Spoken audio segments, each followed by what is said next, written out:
Hi everyone, my name is Olivia Fetterman and I'm part of the class of 2020 at University Liggett School. Today I'm going to be explaining my academic research project which I've spent the past year and a half working on and show a part of my final product, which is a fictional, original creative writing piece that I wrote. My ARP question is how can I incorporate psychological research about serial killers into an original creative writing piece? Over the past year and a half, I've been researching the lifetimes of various infamous serial killers, their motives, genetics, and what differentiates a normal person from a psychopath. I spent the first 6 months of my 11th grade ARP class really gaining an understanding of how the brain works and how it can be compared to one of a serial killer. Additionally, at the time, I was taking creative writing as my English, and I fell in love with writing. I decided at the end of my junior year that I wanted to combine my research and understanding of serial killers and creative writing into a non-fictional piece using fictional themes. I will be reading an excerpt of that story that I wrote today, which is called Confessions of a Serial Killer.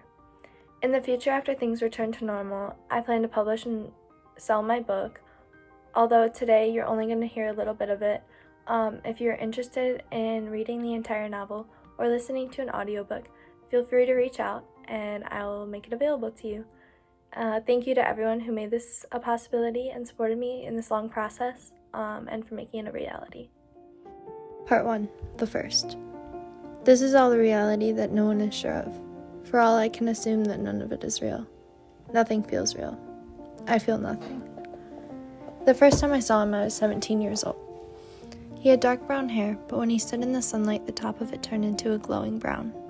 His eyes were so enchanting, and they were impossible to lose eye contact with. I will never forget them. Sometimes I see them when I shut my eyes. They were a deep blue, like the color you see right before the clouds turn into a light pink sunrise.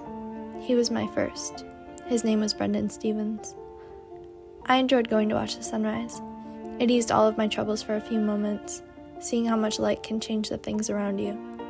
The way the sun lifts over the water, so elegantly, like a queen rising from her throne. You are so alone in the early morning light. It is an escape from the darkness of the world. I almost feel complete. Setting suns are more sad. They only promise darkness. They create endings and escapes. Brendan was older. Much older. I think that's why I was drawn to him. He wasn't a teenage boy that would leave me when he got bored. He was a man and treated me like a woman. I met him at work. That's when our relationship started. I actually really liked him. He knew I was younger, but he still went for me because the difference in our ages didn't seem that bad at first. Age is just a number, right? He would tell me over and over. But as time went on, I grew less fond of him. He became creepier every day. At the beginning, I would sit in my car and watch him on my breaks. There was something about him that I was drawn to, but I wanted to know exactly what it was. He was 8 years older than me, and I never thought I would be able to pull it off. I was the receptionist, and he worked for the city, and would go around fixing the park. And I would watch him. He worked with such ease, his slender yet built body making the labor look easy. Whether it was building a dock or painting a deck, I would sit for hours and watch him, while I thought about the times we could finally be together in secret. When I had work, he would sometimes come into my office on his lunch break to sit in the air conditioning to cool off. It was summertime.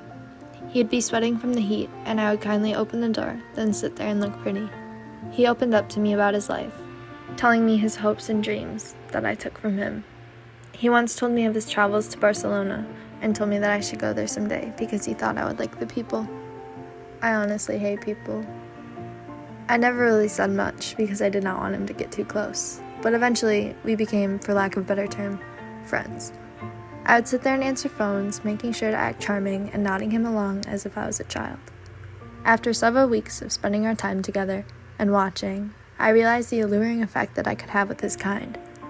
Men are incredibly simple-minded creatures. At any given time, any given day, they have one thing on their mind: sex. It all started in a small office where I got minimum wage to answer phones. All they want is sex. It is disgusting, yes, but the thought of it created such a release of ideas for me that I didn't mind. I realized that I could pretend to be anyone I wanted, and that I could be any type of girl they want.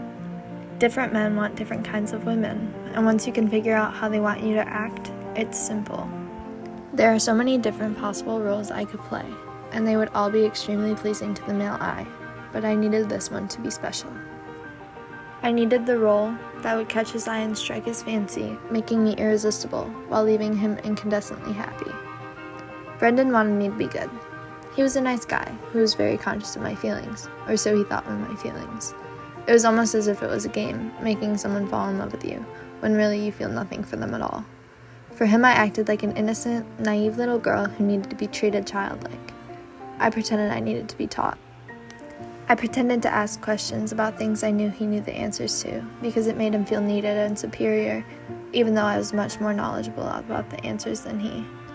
I would skip when we would walk, just a little bit, to show I was still happy. It was too easy. He wanted a good girl, and that's what I was for him.